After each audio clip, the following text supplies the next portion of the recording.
The blizzard hit Chicago harder than anyone expected. The kind of storm that swallowed the streets whole, turning everything, cars, sidewalks, even streetlights, into a blur of white.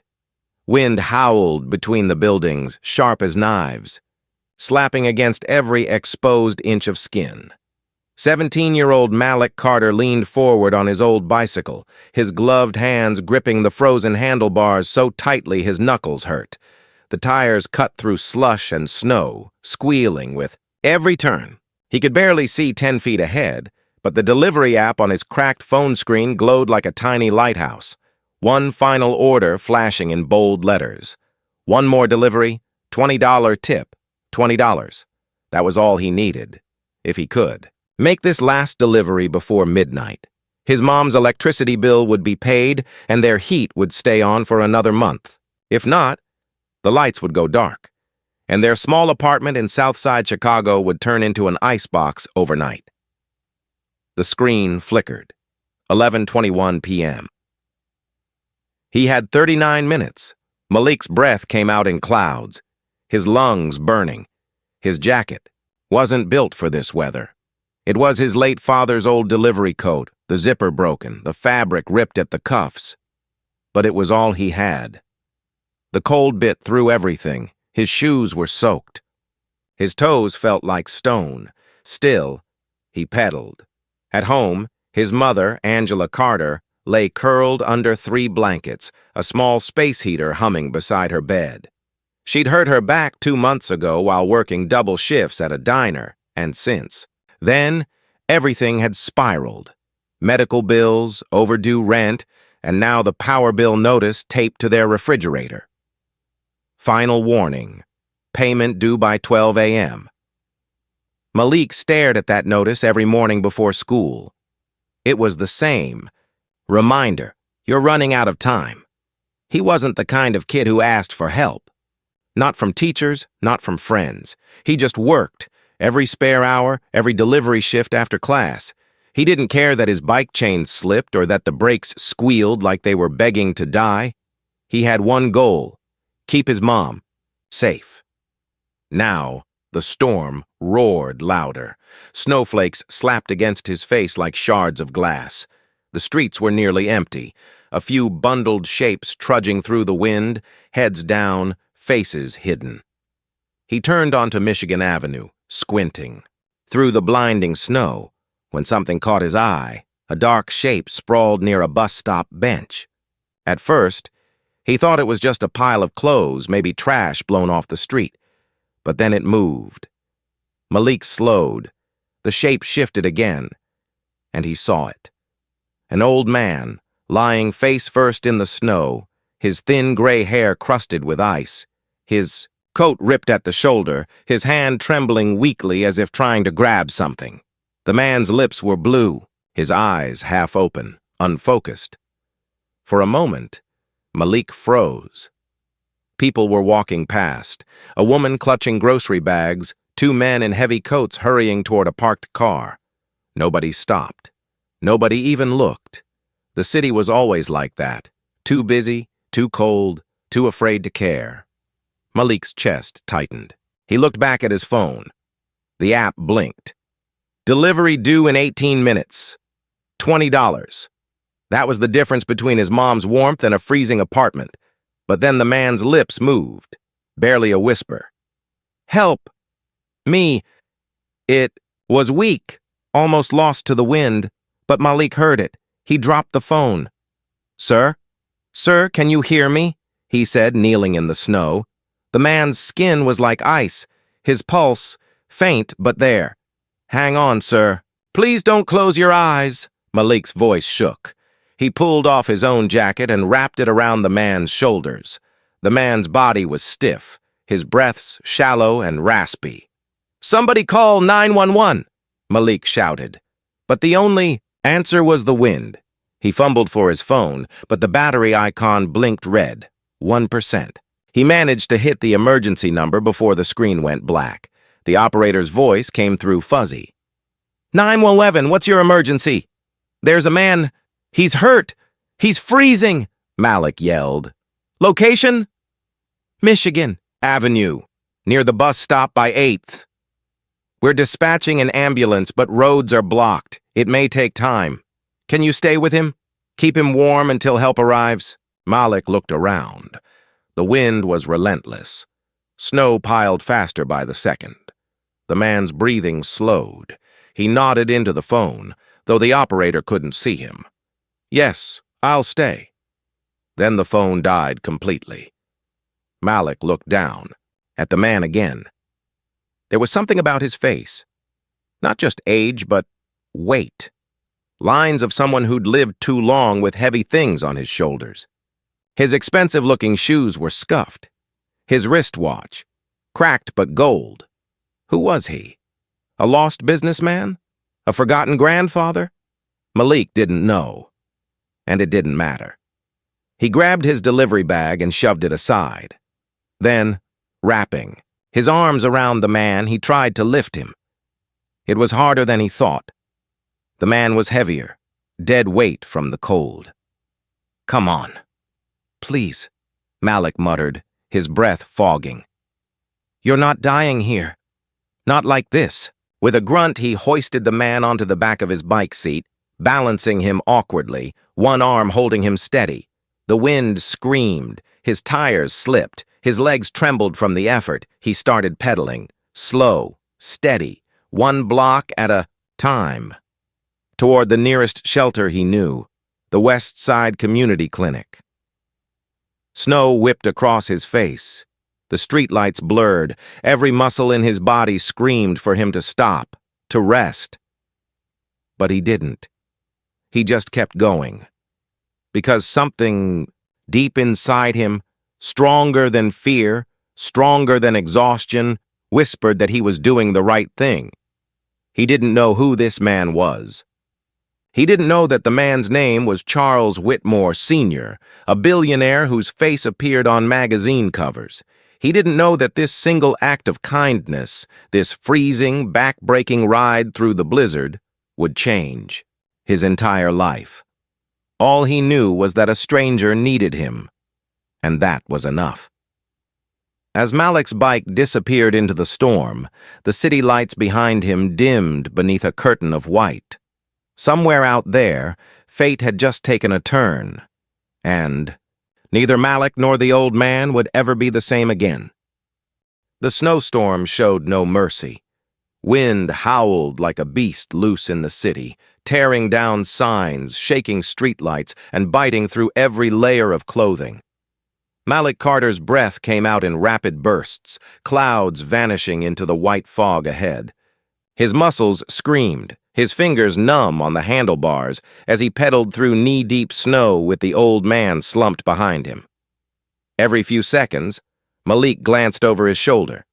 The man's head lolled to one side, eyes half closed, lips trembling as if whispering something only the wind could hear. "Hey! Stay with me, all right?" Malik shouted over the storm. "We're almost there!" No answer, only a faint groan. The city had gone silent under the storm's weight. The distant honk of a car horn faded quickly, swallowed by wind. Buildings looked ghostly, just faint outlines behind curtains of swirling white. Malik's phone was dead. His delivery app, his map, his emergency number, all useless. He had to rely on memory. The West Side Community Clinic was 5, maybe 6 blocks away. He had delivered food there twice before, late-night orders for overworked nurses. He prayed they were still open. The bike's wheels spun and skidded, tires struggling to grip the frozen ground. Malik's breath burned in his throat. His face stung from the icy wind. Every pedal felt heavier than the last, like pushing through wet cement. Come on," he muttered, his voice breaking. At one corner, a gust of wind hit so hard it nearly knocked them over. Malik swerved, barely managing to keep balance. The man's limp body slid sideways, his arm dangling, glove missing. Malik stopped, panting, and adjusted him. "Hey, sir, can you hear me? You're gonna be okay, all right? Just hang on." The man's lips parted slightly. His breath was shallow and raspy. "Papers," he whispered weakly, eyes fluttering. The papers. They'll think I'm gone. Malik frowned. What papers? What are you talking about? But the man's eyes rolled back, and his body went still again. Hey! Malik's voice cracked with panic. Stay awake! He shook him gently. Nothing. Just a faint pulse. Barely there. For a moment, Malik's heart sank. The storm roared around him, empty streets, lifeless air, and this one dying man he couldn't leave behind. He could feel his own tears freezing. On his cheeks. He tightened his grip on the handlebars, teeth clenched. No, you're not dying here. Not tonight. Then he started pedaling again, harder this time. When he finally spotted the clinic's glowing red cross through the curtain. Of snow, he almost cried out. The glass doors flickered in and out of sight through the storm, and the faint glow of emergency lights spilled across the white street. Malik's front tire hit a patch of ice, and the bike went sideways. He and the old man crashed hard into a snowbank. Pain shot through Malik's elbow. He scrambled up, coughing, brushing snow off his face. The old man lay motionless, half buried. Sir, please!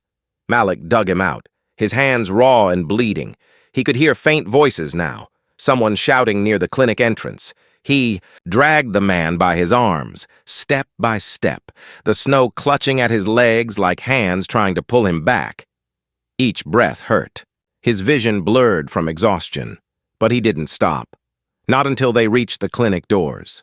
Inside, the blast of warm air hit him like heaven. 2 nurses rushed forward instantly. "Oh my God! Get a stretcher!" one of them yelled. The other knelt beside the old man, checking his pulse. "He's hypothermic. Severe frostbite on his fingers.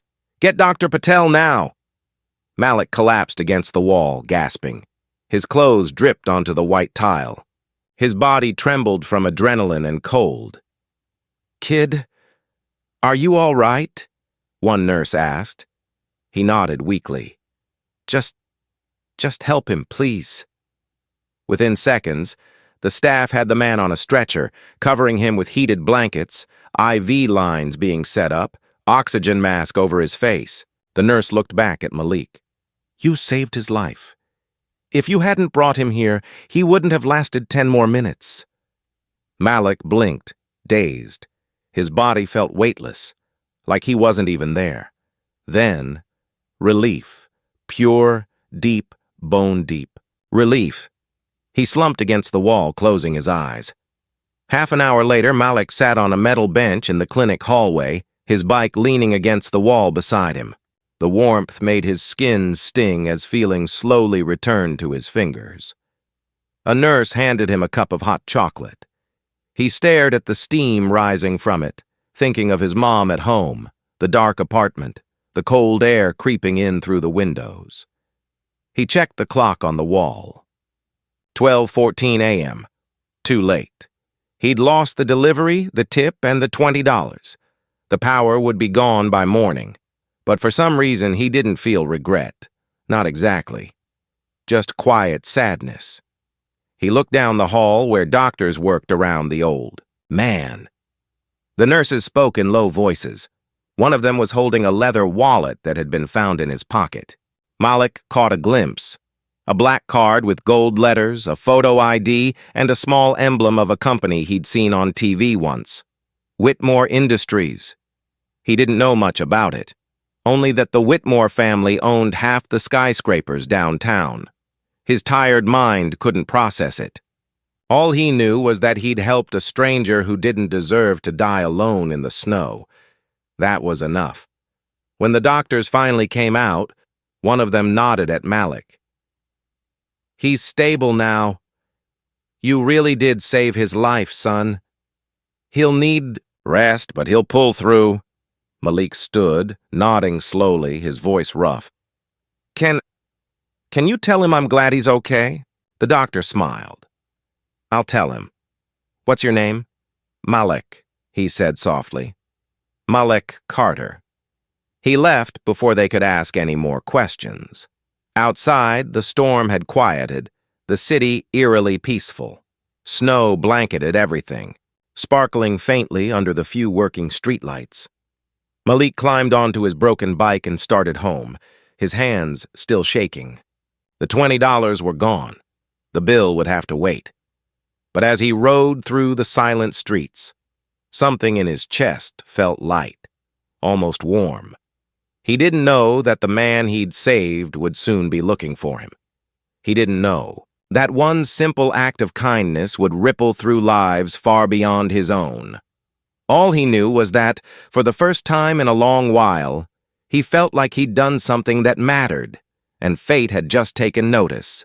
The world outside the clinic had fallen quiet. The blizzard was finally dying, leaving behind a thick, ghostly silence. Snow piled high against shuttered doors. The streets glowed dimly under flickering streetlights, and the wind that had screamed all night now whispered softly through the alleys. Malik Carter pushed open the clinic doors, stepping back into the frozen world. The cold bit him instantly. His sweat turned to ice against his skin, but he barely noticed. His mind buzzed with exhaustion and relief.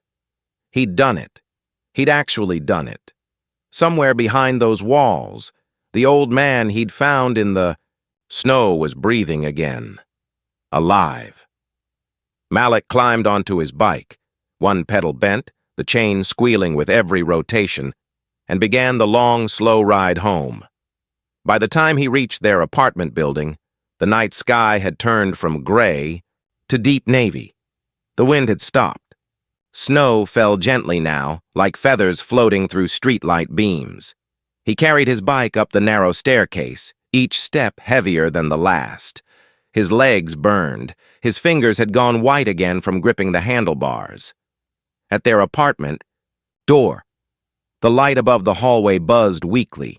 He could see the faint outline of the final notice still taped to their door, crumpled and wet.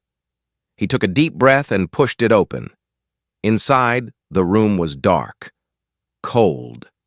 The power was gone. A soft candle flickered on the kitchen counter, its glow barely reaching across the small space. The old heater sat silent in the corner.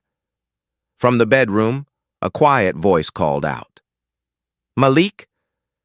His mother, Angela, appeared in the doorway, wrapped in layers of blankets. She smiled weakly.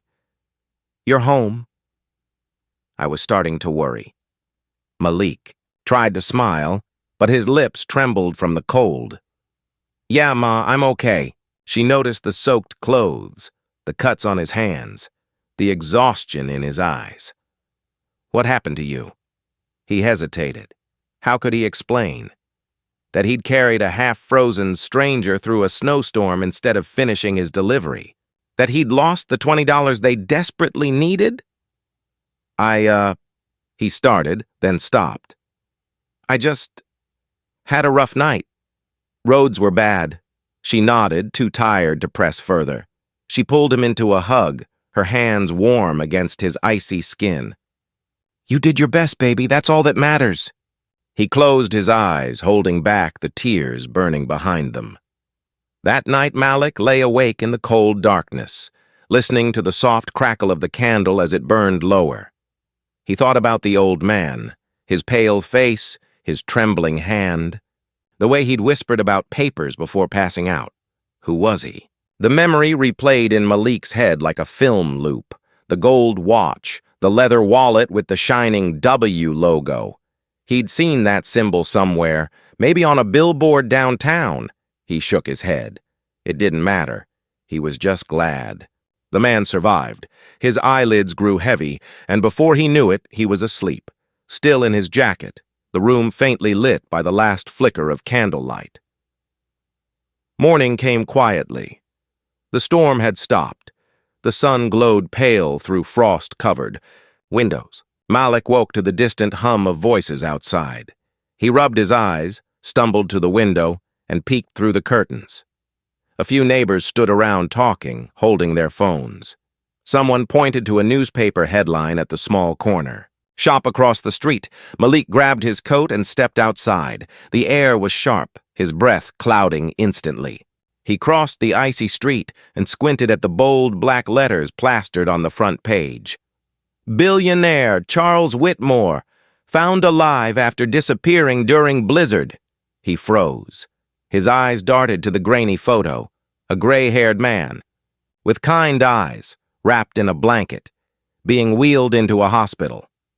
It was him, the man from the snow, the one he had carried on his bike. The paper went on to say that Whitmore, the founder of Whitmore Industries, had been mugged near his car late last night. The attackers stole his wallet and phone, leaving him injured in the storm. Authorities believed he would have frozen to death if not for an unidentified young man who brought him to safety. Malik's heart pounded. People around him were whispering, "Unbelievable, huh? Imagine saving a guy like that. They say whoever did it disappeared before police got there." He turned and walked back home slowly, his mind spinning. In their kitchen, his mom was boiling water over a small gas stove. She smiled faintly when he walked in. "Morning, baby. I think I can make us some oatmeal." He sat at the table, still clutching the newspaper, staring at the photo. "You okay?" she asked. He hesitated, then smiled faintly. "Yeah, just crazy night, I guess." She noticed the paper. "That the man they found?" "Yeah," he said quietly. "That's him." His mother didn't know the full story, but she saw something in his eyes, something proud, something heavy. She reached over and squeezed his hand. "You've got your father's heart, Malik," she whispered, "always helping people, even when you've got nothing yourself." He looked down, smiling weakly. Outside, the sun rose higher, turning the snow into a field of diamonds. Malik didn't know what to think. He didn't save the man for fame or reward. He didn't even want anyone to know it was him. But somewhere deep down he felt something shift, a quiet sense that the world had noticed. And in a tall glass building downtown, another man, the billionaire he'd saved, had just woken up, asking the same question over and over: "Who was the boy that brought me here?" When Malik finally opened his eyes, the world around him was quiet and white. For a split second, he thought he was back in the snow. But then he heard the steady rhythm of a heart monitor and felt the soft warmth of a blanket over him. His arms were bandaged, his head heavy. He was in a hospital. The door creaked open, and a familiar voice said, "You're awake." Malik turned his head slowly. Standing in the doorway wasn't just the old man he had rescued, but a man who looked completely different. His hair was neatly combed, his suit was perfectly pressed, and 2 security guards stood behind him. The old man from the snow had transformed into someone powerful. "Good to see you alive, son," the man said, his voice calm but filled with emotion. "You saved my life." Malik blinked in confusion. You're that man I found in the snow. What happened? Who are you?" The man stepped closer, his face softening. "My name is Richard Langston," he said quietly. "I own Langston Holdings, the largest construction company in the Midwest. I was out that night trying to visit the site of a charity project we fund. My car broke down in the storm and I thought I could walk the last few blocks." He smiled sadly. "I didn't make it, and no one stopped. No one, except you." Malik tried to sit up, his heart pounding. "You're a billionaire?" Langston nodded. "And you, Malik Carter, are the reason I'm still breathing." For a moment, silence filled the room. Malik stared at the floor, unsure what to say. He remembered how people had ignored the man, how they just walked by. He never thought the person lying in that snow was someone with more money than he could imagine. Langston continued, "The hospital told me what you did. Carrying me. Calling for help. Staying with me even when you could barely stand. You risked your life for a stranger." "Why?" Malik hesitated, his voice small. "Because you looked like you needed help.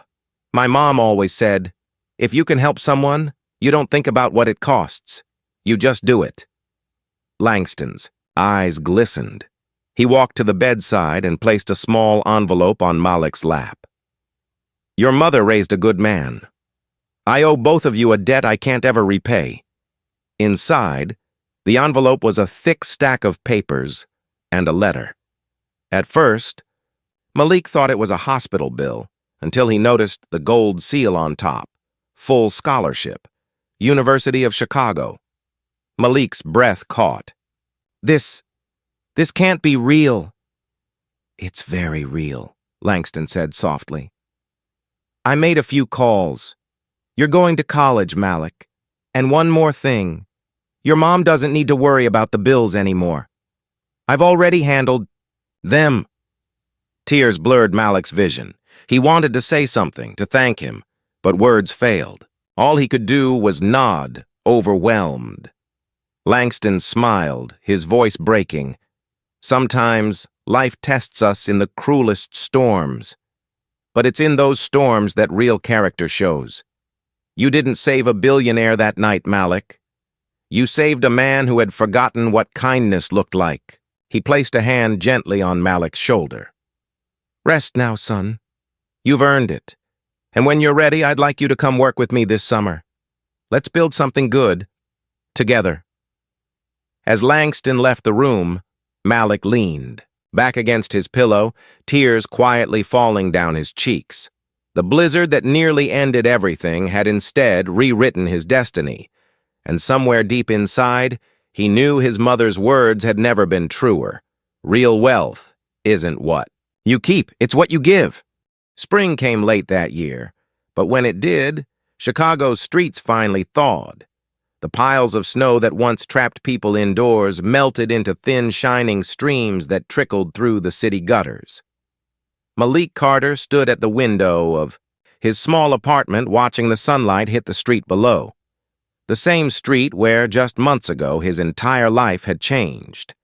His mother, now stronger and healthier, was cooking breakfast, humming softly as the smell of pancakes filled the room. The power bill that once terrified them no longer haunted the kitchen counter. Instead, a small framed letter hung proudly on the wall. "Full scholarship, University of Chicago." Malik still couldn't believe it. Everything he once dreamed of, studying engineering, helping his community, giving his mom the life she deserved, was finally possible. All because one snowy night, he'd stopped for a man everyone else ignored. There was a knock at the door. Malik opened it to find a black SUV parked outside, and stepping out was Richard Langston, the same man who'd once been lying helpless in the snow. But today, he looked different. Not just powerful, but humble. His eyes carried the same warmth Malik remembered from the hospital room. "Morning, Malik," Langston said, handing him a sleek blue folder. "You start your summer internship at Langston Holdings next week. Congratulations, you've earned it." Malik's heart swelled with pride. "Thank you, sir, for everything. I'll work hard, I promise." Langston smiled. "I know you will. You've already proven what kind of man you are. But there's something else I want you to see." He motioned for Malik to step outside. Parked behind the SUV was a brand new bicycle, the same model as Malik's old one, but gleaming silver with a small engraved plate on the frame that read, "To the boy who didn't look away." Malik's throat tightened. He ran his hand across the metal, remembering the cold wind, the fear, the weight of the man on his back. That bike wasn't just a gift, it was a symbol. A reminder that compassion mattered. Langston continued softly. "You know, that night in the snow? I was on my way to visit a charity project, but I'd forgotten what real charity meant until you came along. You reminded me." Malik looked up, eyes glistening. "I didn't do anything special, sir. I just couldn't leave you there." Langston nodded slowly. "Exactly. That's what makes it special." They stood there for a moment, the billionaire and the delivery boy, two lives forever tied together by a single choice in a storm. Weeks later, Malik began his internship at Langston Holdings. On his first day, he was introduced not as the kid from the blizzard, but as Malik Carter, engineering intern.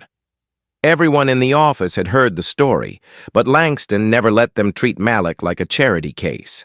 Instead, he made sure Malik's ideas were heard, his voice respected, and his future secure. By the end of the summer, Malik's designs helped launch a new housing initiative, Project Haven, a foundation dedicated to providing warm shelters for Chicago's homeless during winter storms. The first shelter opened in the same neighborhood where he had found Langston that night.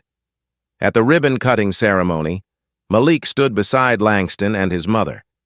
Cameras flashed, and reporters asked him how it felt to have come this far. Malik smiled and said simply, "If you ever see someone in need, stop. Don't think about what you'll lose. Think about what you might save. Sometimes, one small act can change 2 lives forever." The crowd went silent, and even Langston's eyes shimmered. As the ceremony ended, the first snowflakes of early winter began to fall, soft, gentle, almost poetic. Malik looked up at the sky and whispered to himself, "This time, I'm ready for the storm." Because he knew now, storms don't just destroy, they reveal. And on that frozen Chicago night, the storm had revealed a hero.